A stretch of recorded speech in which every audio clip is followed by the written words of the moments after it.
Hey you guys, welcome to Tomes of Terror, my book review show. Now the one that I'm talking about today, again, I'm doing some more stuff with Kindle Unlimited.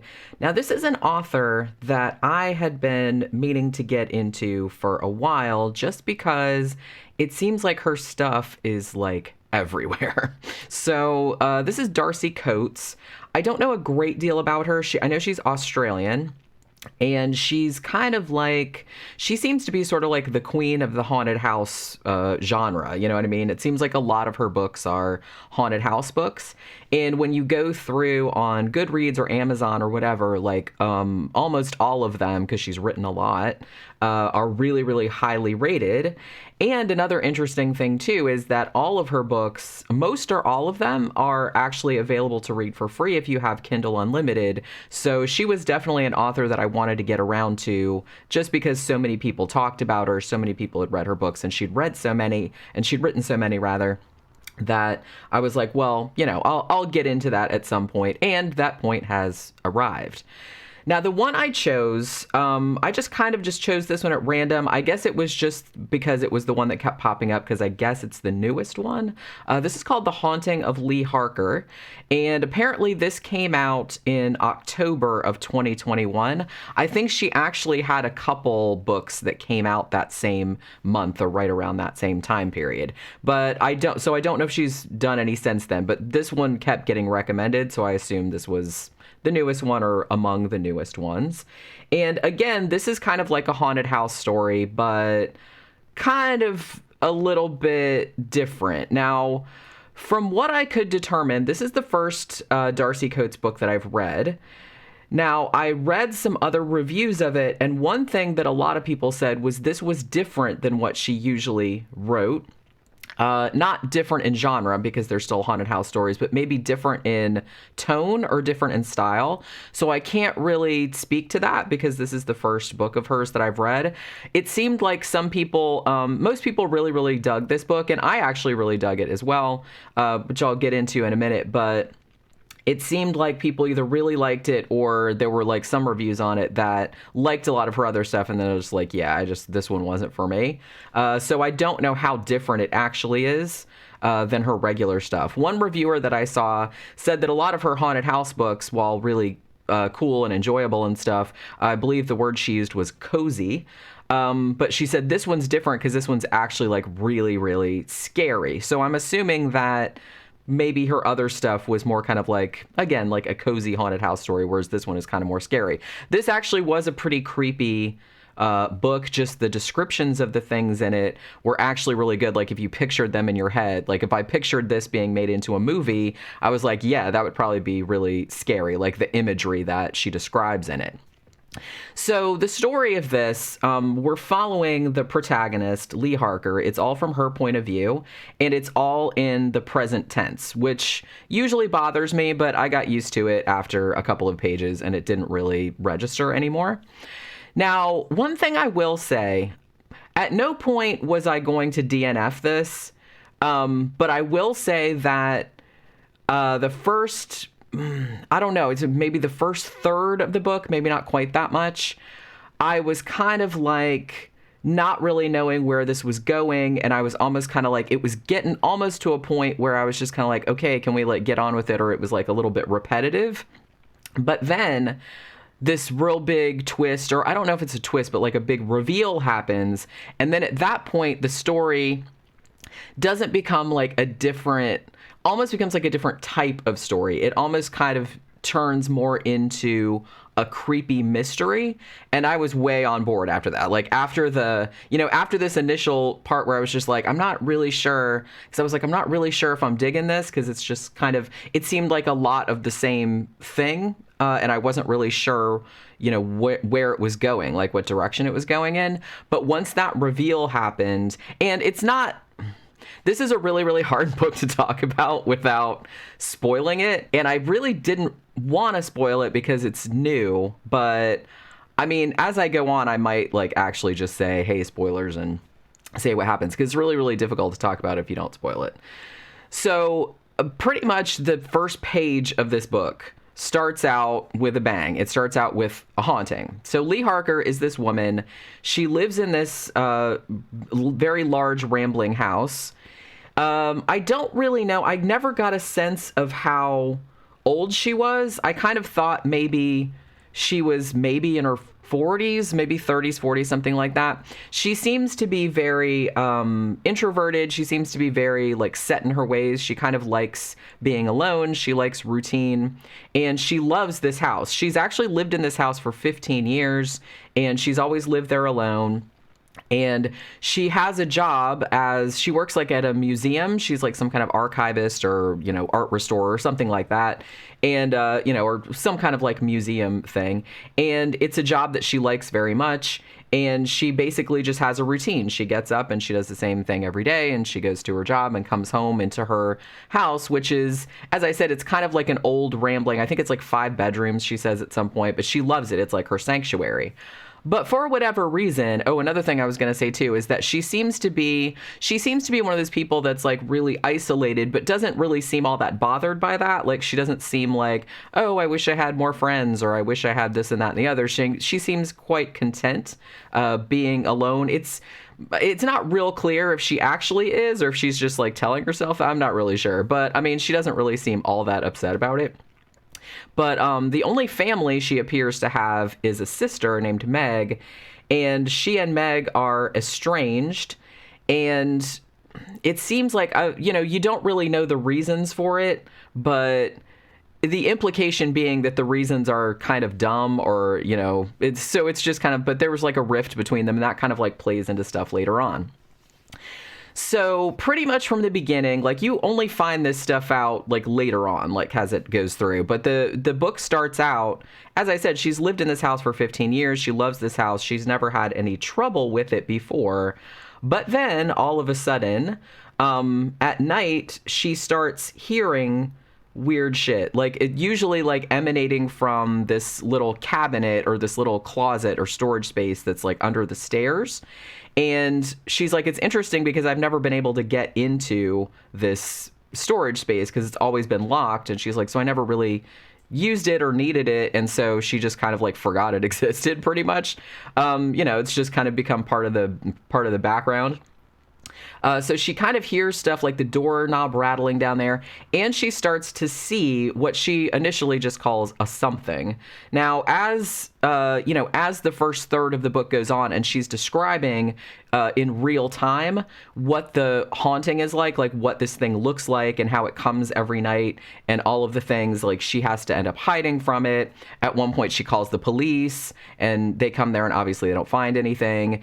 But she kind of describes it as this being that's like really, really tall and has kind of like really long scraggly hair and just has these really round, like perfectly round, like shiny eyes, like almost like an owl, but without any pupils or anything like that. So it's this really, really creepy kind of thing. And like I said, some nights it seems like it's like escalating.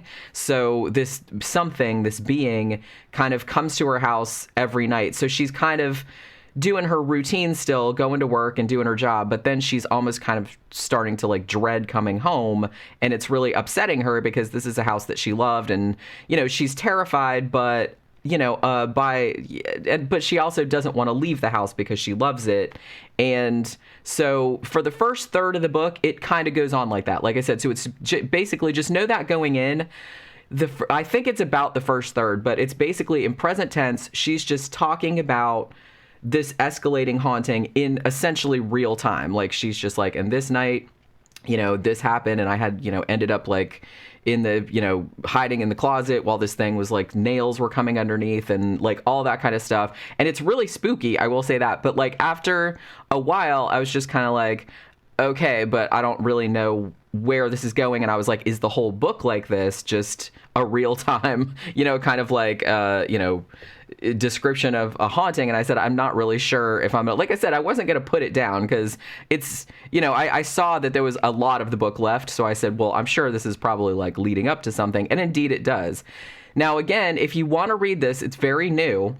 It just came out a few months ago. I will say, okay, As I said, this is really hard to talk about without spoiling it. So spoiler alert, spoiler alert, spoiler alert. If you want to read this book, please turn this video off right now and go read it. As if you have Kindle Unlimited, you can read it for free, because I'm just about to spoil. I'm not going to spoil the whole thing. I'm not going to spoil like the end or anything, but I'll spoil the reveal that happens about 1/3 of the way in that sends the story off in a different direction, just so you know that the whole book isn't like the first third. It kind of goes in a different direction after that. So again, spoiler alert, last warning. So about 1/3 of the way into the book, you find, and I actually kind of suspected that this reveal was going to happen. If you've watched any kind of horror in the last 20, 30 years, you might be able to see it coming. I mean, I did kind of start to suspect it after a while. So I kind of guessed. So it wasn't like as big, but it's not the only twist. You know what I mean? So it's not really that big a deal if you guess. So again, spoiler alert. Again, last warning this time. But yeah, so it turns out that Leigh is actually a ghost, that she's actually dead. So at that point, you find out that this being that she's been seeing in her house is actually the elderly woman who moved into the house after she disappeared. So after this reveal, it turns out that the elderly woman, whose name is Ciarra, can actually see Leigh, because she's, she has a gift like for seeing ghosts or whatever. She can see her and she can communicate with her. And basically she's like, yeah, I suspected as soon as I moved in here that there was somebody in here. And then, so she's like, you kind of go in and out. And the reason that Leigh was seeing Ciarra as a monster essentially is because, one, she didn't know she was dead. And two, she didn't know who this thing was. So she just made it into this nightmarish, because she also has these other kind of like nightmarish things happen in the beginning of the book. Like she goes out to the shed and it seems like all the implements are coming and like trying to stab her and things like that. So she has these kind of like weird fugues. But you find out later, like after the reveal that she's been dead the whole time, that she was just seeing things that way because that's how she was perceiving them, because she didn't know she was dead. So from that point onward, like the final 2/3 of the book is essentially like a mystery story where Ciarra and the ghost of Leigh are trying to figure out how Leigh died, because she doesn't remember. So it kind of goes into this thing where it's like, well, we have to pin down like when I was killed. And, one thing that Ciarra does say to her is like, pretty sure that you were murdered, but she will never tell Leigh what she looks like to her. Because like I said, Leigh, the ghost, when she looked at Ciarra, like for a long time, she saw essentially like a monster, like a big, creepy, scary like thing with these big round eyes, which turned out to be just like round spectacles. But as her expectations changed, she started to see her as she really was. Now, Leigh, if she looks at herself in a mirror, she can still like perceive things like a living person. She perceives that she's moving things and stuff like that, because that's her expectation, because she's kind of in this weird limbo. But in the real world, she can't usually move things. She's only perceiving that she moves things. So if she looks at herself in the mirror, she still sees herself as she was when she was alive. But when Ciarra looks at her, she won't tell her because she doesn't want to upset her, I guess. But she's like, yeah, pretty sure you were murdered. So you're led to assume that she probably looks pretty fucked up. From that point on, the rest of the story is basically the two of them, because Leigh can't really leave the house. She kind of goes into like weird limbos every now and then where she loses like a couple weeks at a time. So she has to essentially use Ciarra. Ciarra has to go to, like, for example, Leigh's job and say, when was the last time she was here? So they can kind of pinpoint where it was she went and like what happened to her and stuff like that. So after that point, it got like really, really interesting. So I will say that the first third of it was a little bit, it's good. It's creepy. Like it's very descriptive, like of this, Leigh describing this haunting that's happening to her, like in real time. It's really creepy, but I thought it was starting to go on a little bit too long. And then I was just kind of sitting there going, well, where are we going with this? But then when you get the reveal and then you determine that now from this point forward, it's going to be a mystery story about how Leigh died. I was kind of like, oh, okay, I'm totally on board with that. So just know that going in, like I said. Now, obviously, I spoiled the big reveal, so you shouldn't have been listening to this if you still wanted to read it. So that's on you. That's your fault. I warned you like 3 or 4 times. So don't come at me. But yeah. So overall, for like the first Darcy Coates book that I've read, even though, as I said, I've heard that it's different from her other ones, but I will definitely be reading more of her because she is her writing is really, really good and really descriptive. You really get a good sense of what's going on. She's very good at kind of like painting a picture in your mind. And I really actually liked the characters of Leigh and Ciarra very much. I kind of feel like even though the story is from Leigh's point of view, I don't know if she was quite as well developed a character as Ciarra was, but I guess that's just because, Leigh was a ghost, and so she was kind of like, and she hadn't had a real exciting life prior to that, which was another kind of thing that, I guess that was another kind of like point of discussion in the book, and something that I found really interesting was that, she had essentially like disappeared, and, there'd been an investigation and stuff like that, but it seemed like nobody really cared all that much, you know what I mean? Because nobody really knew her because she was so not isolated, but she just kept to herself, and she seemed to be perfectly happy doing that. So it's kind of like her neighbors didn't really know, like, her co-workers were like, they didn't even, when she didn't show up back to work after the Christmas break, they were just kind of like, oh, we just thought she quit. We didn't really think about it. Like, nobody called her. And again, the only family member she had was Meg, her sister, and they hadn't spoken to one another for a long time. So Meg does actually come into the story like a little bit later on, to sort of like figure out. So she did actually care, but I mean, she's been missing for, I think it's like a year or something like that, or almost a year. And, the police were just kind of like, hey, we looked around, we looked in the house, there was no sign of foul play.